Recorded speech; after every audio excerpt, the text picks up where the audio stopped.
नमस्कार, अजय इलेक्ट्रॉनिक्स में आपका एक बार फिर से स्वागत है।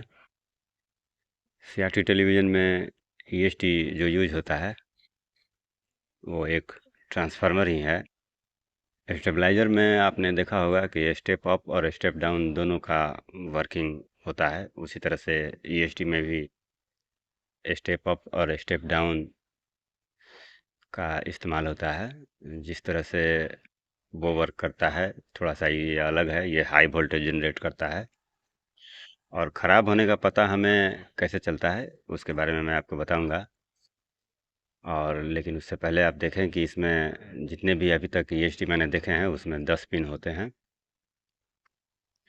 और ये एलजी हो या यूनिवर्सल 1010 ईएसटी हो या 6006 9 सॉरी 6006 एन वाई सबके वही हैं।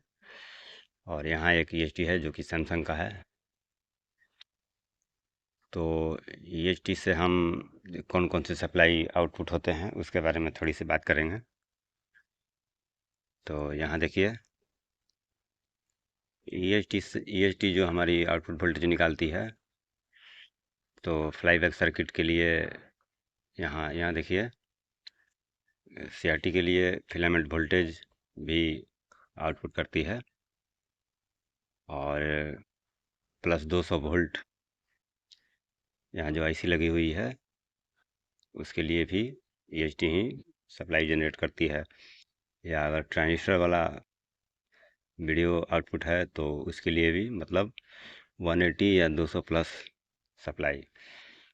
इसके बाद वर्टिकल आईसी के लिए सप्लाई भी हमारी यहाँ वर्टिकल आईसी है देखिए बनाती है। यूनिवर्सल बोर्ड में ऐसा नहीं होता है लेकिन किसी किसी में ऐसा होता है। और इसका जो वीसीसी इनपुट सप्लाई है वो हमारा पावर सप्लाई से 110 वोल्ट या 120 वोल्ट का आउटपुट है।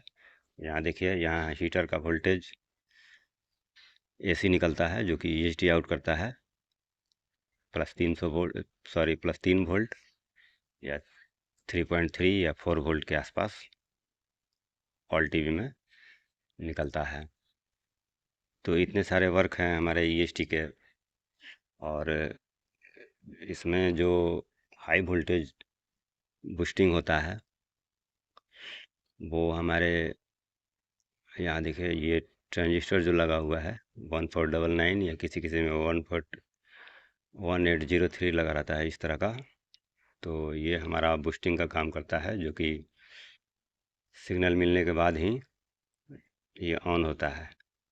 ईएसटी हमेशा ऑन नहीं रहता है। और यहाँ देखिए वीसीसी इसका इनपुट पावर सप्लाई से 110 का प्रिंट दिया हुआ है जिससे कि इसका सप्लाई पिन है। और ख़राब होने की बात करें तो कभी कभी इसका ग्राउंड के साथ शॉर्ट हो जाता है। और वीसीसी और ग्राउंड अगर शॉर्ट हो जाएंगे अंदर इस ट्रांसफार्मर के अंदर ईएसटी के अंदर हमारा जो कॉइल बना रहता है वो जल जाता है। तो यहाँ शॉर्ट हमारा हो जाता है। इसके बाद यहाँ देखिए यहाँ यहाँ से भी लीकेज हो जाता है। यहाँ नीचे से जो वाइट आप देख रहे हैं यहाँ से भी कोई कोई पिन जो है वो लीक हो जाता है। और बहुत ही हाई वोल्टेज ईएसटी जनरेट करता है। तो इसको सीआरटी टीवी रिपेयर करते समय हमको सावधानी की आवश्यकता होती है। और यहाँ से भी कभी कभी ईएसटी लीक हो जाती है जो कि रिपेयर नहीं होती है, इसको चेंज करना पड़ता है। तो बहुत ही ख़तरनाक यहाँ से लीकेज होता है। लीक होने के बाद हमारा आगे का भी या तो वर्टिकल सेक्शन है वो भी ख़राब हो सकता है इसके लीकेज की वजह से, या साउंड सेक्शन भी पर भी इफ़ेक्ट पड़ता है। तो इसके बाद इसके ख़राब होने का एक और है, कभी कभी ईएसटी यहाँ से भी लीकेज हो जाती है या फूल जाती है और बार बार आउटपुट हमारी ख़राब होती है। अगर आपका आउटपुट बार बार जल रहा है तो आप पीएचडी चेंज कर सकते हैं, लेकिन उसके पहले आप पीएफ की जांच करेंगे। अगर हीट भी होती है तो इसको चेंज करें।